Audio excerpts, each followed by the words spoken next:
Hello everyone, in this video we are going to discuss how to crush the fried lever attack. It's the opening that is played from the white side, it's basically a chess trap. But today I'm going to tell you how to simply crush this opening trap, and this trap is even played in the highest level.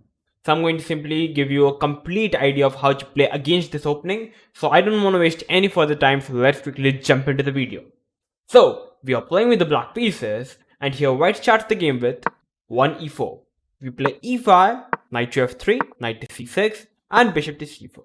And I'm pretty sure this opening is well known to everybody in this complete chess universe. After bishop c4, there are many ways for black to continue the game. The most popular moves are knight to f6 and bishop to c5.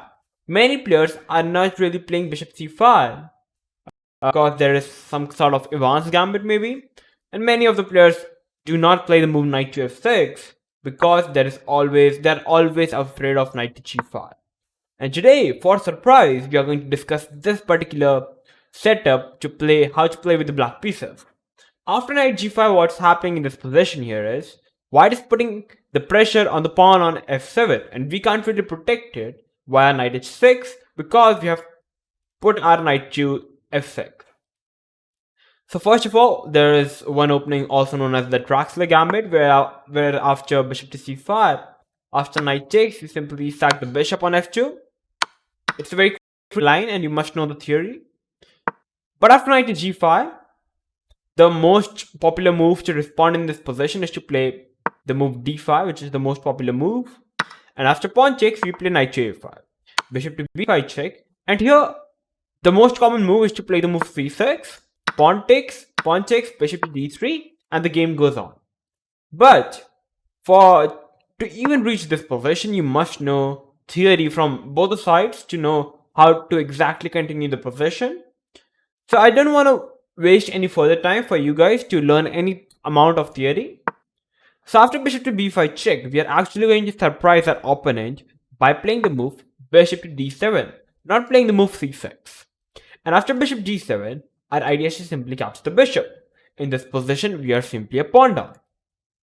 So here black is having two options. White is having two options to capture the bishop or to play the move queen e2 defending the bishop. First of all, if bishop takes, we can simply capture with the queen. And here, white can't really protect the d5 pawn. So after short castle, we do a long castle, knight to c3, and finally we capture the pawn. Knight takes, queen f3, trying to trade off the queen. But here we can simply ignore the fact and play f6 because the queen is protected by the rook.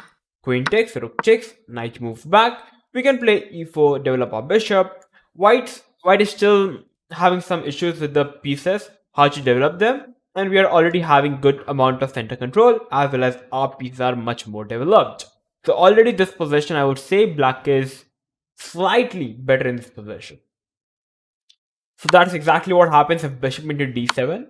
If queen e2, which is the main move, after queen e2, we play the move bishop to e7. So here, white is having again many options to either maybe capture the pawn, to capture the bishop. Obviously, capturing the pawn is a blunder because you lose the bishop. So here, bishop into d7 is the main move. Queen into d7, and here, white is having many options. White can either go for capturing the pawn, or white can simply play the move knight to c3, simply developing the knight. If queen into pawn, we play the move knight into pawn, and now our idea is to play f6, hitting the knight and the queen.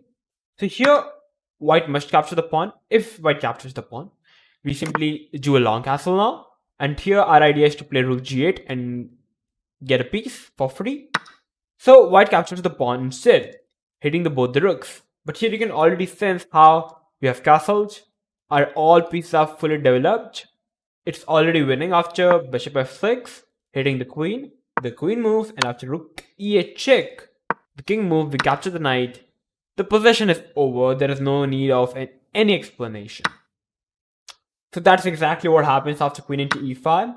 If knight to c3, simply developing the pieces, we capture the pawn, knight takes, queen takes, and here, if for example knight f3, we can push the pawn to e4, kick the knight back because there is no other square for the knight.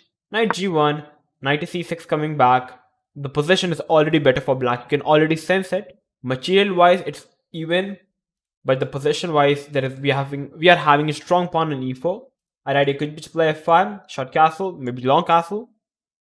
Much easier to play with the black pieces. And black is indeed having a good position. So that's what happens after knight f3. If white plays queen f3 in order to trade out the queen, we happily trade out the queen and now play the move e4 again. The knight move, long castle, hitting the knight. And here the position is already good for black. After knight f5, we can play bishop f6, having a strong bishop at the optimum square. Knight to c4 can be an idea, putting more pressure over here. Or you can already sense this position better for black. So this is how you can simply get a good position whenever your opponent goes for ever this particular opening, also known as the fried lever attack. Just go with the main flow, and after bishop b5 check, your opponent is definitely indeed expecting the move c6, but you surprise them via playing bishop to d7, and from here onwards, they're completely confused. So they might play queen e2, or they might capture the bishop. It doesn't matter, because eventually, in the end of the day, we are the ones having the good position, and we are going to win the game. So this is how you can play this particular position, the anti-fried lever attack with the black pieces.